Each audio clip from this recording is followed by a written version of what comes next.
আজকের দিনটা শুরু থেকেই একদম অন্যরকম সুন্দর ছিল।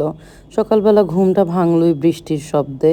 বৃষ্টি ছিল, এরপরে আমি তাড়াতাড়ি আমার হাসব্যান্ডকে দুধ চা বানিয়ে দিই এবং আমি আমার জন্য ব্ল্যাক কফি বানাই। বানিয়ে তাড়াতাড়ি একটা শর্ট ব্রেকফাস্ট করে আমরা রেডি হয়ে চলে যাই আমার বোনকে পরীক্ষার হল থেকে নিতে।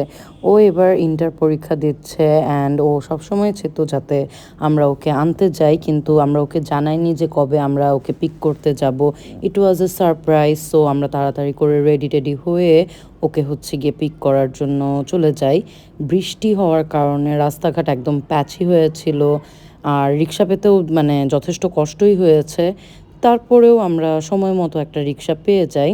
যেতে যেতে মনে হচ্ছিল না যেন দেরি হয়ে যায়, কিন্তু আমরা একদম রাইট টাইমে জাস্ট 5 মিনিট আর্লিয়ার আমরা হচ্ছে গিয়ে পৌঁছে যাই। অ্যান্ড তারপরে আমার বোনের যে রিয়াকশনটা, ইট ওয়াজ ওয়ার্থ এভরিথিং।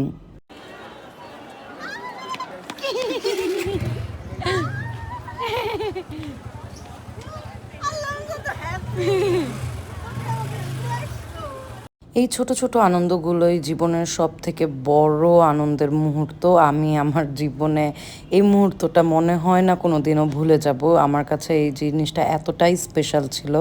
তারপর আমরা বাসায় ব্যাক করছিলাম, কিন্তু আমরা রিক্সা পাচ্ছিলাম না। কিছুটা দূর হেঁটে এসে তারপরে আমরা একটা রিক্সা পাই।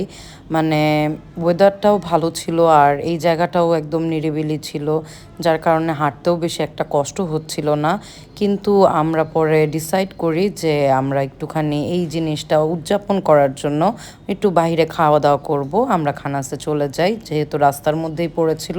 তো আমরা ওখানে হালকা পাতলা একটুখানি খাওয়া দাওয়া করি। Moving on to the night time. Okay তো এনে তারপর বাসায় টাসায় এসে সবকিছু করে তারপর একটুখানি গ্রোসারি শপিং করতে চলে যাই। And this is it, by.